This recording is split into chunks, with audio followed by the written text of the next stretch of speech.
Et si je vous parlais d'une histoire qui n'est pas tendre avec l'ordre des choses, qui bouscule notre conception de la justice ou de ce que d'aucuns appellent karma, une histoire qui prouve d'ailleurs qu'il n'en existe pas. Et si je vous parlais de l'histoire d'un homme qui n'est beau que par l'apparence, rien que d'apparence. Quel choix reste-t-il pour lui sinon d'en bénéficier? Être beau est un avantage indéniable, c'est un charme. Mais il se pourrait bien que cette beauté, cette superficialité en somme, prenne des atours de malédiction. Car dans ce beau, il y a le laid. N'être beau que de surface, c'est être profondément laid. Dorian le démontrera tout au long de l'œuvre. Il faut ici, je crois, parler de la beauté. Qu'est-ce que la beauté? La beauté, c'est ce qui saute aux yeux. Ça se remarque, la beauté. Oui, mais, et j'assume de le dire, cette beauté-là ne compte pas. Tenez, dans ce récit, l'imaginaire est utilisé pour imaginer. Elle image donc un portrait surnaturel qui dépeint le protagoniste et qui renfermerait son moi véritable, son moi profond. Et ce moi-là vieillit. Chaque ride, chaque hideur qui fait couler la peau vient avec les méfaits commis. Plus Dorian est méchant, plus ce portrait s'enlaidit. Mais pas lui. Un portrait que, vous le comprenez, Dorian se garde de montrer aux autres. Ce qui le fait, lui, Dorian, c'est d'être beau. Imaginez que l'on tombe sur ce portrait qui le dépeint ainsi.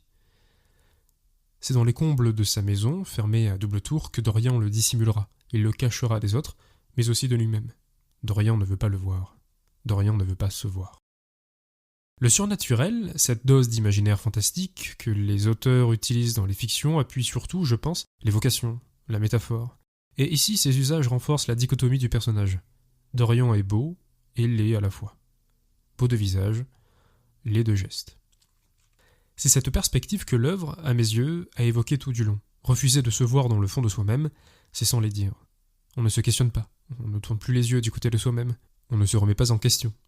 Ainsi, on ne voit plus qui nous sommes, qui nous pourrions être, on ne regarde que les autres et l'on s'ignore soi-même, on voudrait voir les autres évoluer mais on s'oublie. En fait, on refuse de voir chez nous ce qu'on impose aux autres.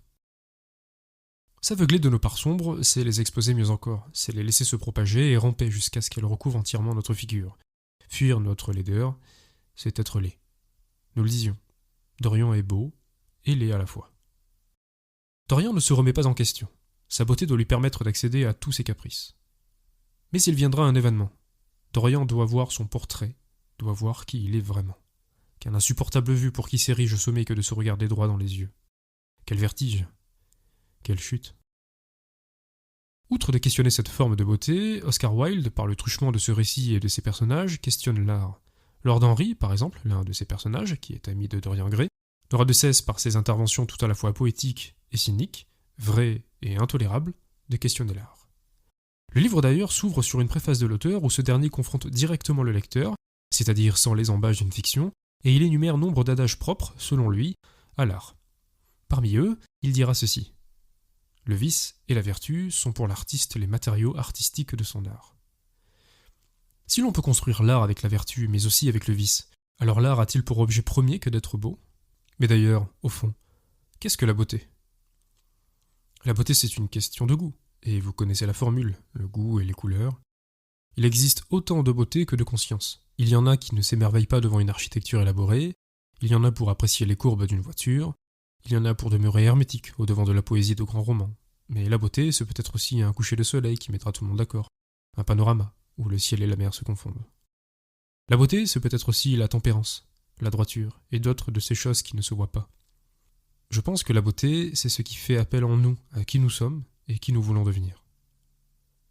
La destinée de Dorian Gray le montrera. Autre concept que l'œuvre évoque, à mon sens, c'est la justice. Ça va m'être difficile à présent de ne pas trop en dire, mais je vais faire attention. Sans trop en révéler, je dirais que Dorian est odieux, qu'il est détestable. C'est le minimum que je puisse dire. Sa beauté ne fait que renforcer ce contraste. Qu'importe la beauté de sa figure, qu'il n'a pas choisie, Dorian a choisi de commettre des actes hideux.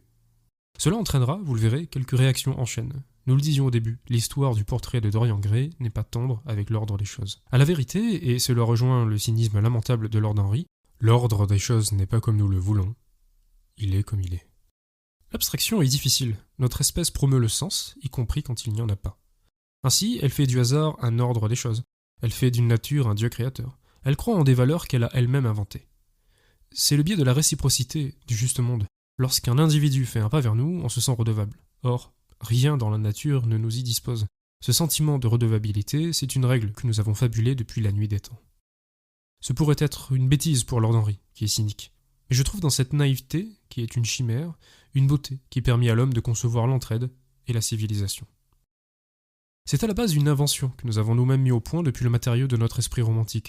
Ou peut-être, pour les plus prosaïques, est-ce un stratagème intéressé de notre évolution qui fait de l'altruisme une force. Toujours est-il qu'il n'y a eu que l'esprit animal pour se rendre compte que l'entraide était plus puissante que la survie du plus apte.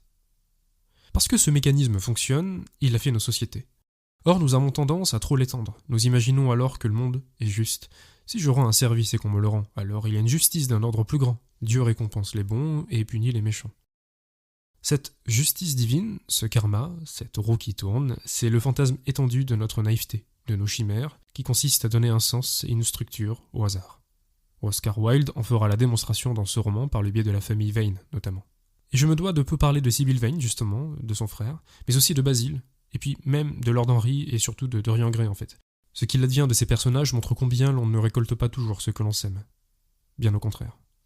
Ce que j'aime dans ce roman, c'est la conjugaison de la beauté et de la justice, deux concepts éthérés mais puissants qui font de nous ce que nous sommes. Dorian Gray est laid, terriblement laid, au point qu'il refuse de se regarder, et cette laideur le hisse à une hauteur que d'aucuns, des aveugles si vous voulez mon avis, aimeraient pourtant atteindre. Mais l'on ne peut vivre en fracture de soi longtemps. On ne peut rejeter ce qui ne nous plaît pas sous le seul prétexte qu'on aimerait mieux se consacrer à ce qui fait selon nous notre qualité. Il faut l'union. Il faut que nos parts, la prodigieuse et la terrible, se lient. C'est ça notre identité. Et qui sait combien de notre part terrible nous pouvons rendre prodigieuse. Prodigieusement prodige, ou prodigieusement terrible. Le portrait de Dorian Gray est un roman court qui questionne et l'introspection et la démonstration, le soi que l'on choisit et celui que l'on ne choisit pas. En dépit d'un monde dépourvu de règles justes, il n'appartient qu'à nous de choisir qui nous voulons être. Bon ou mauvais, cela ne changera rien, seulement que dans un cas, nous n'aurons aucun mal à dévisager notre portrait, et que dans l'autre, nous voudrons surtout le tenir loin de soi, le cacher, voire l'effacer. Alors, faites les quelques pas qui vous séparent de votre miroir, et bon voyage.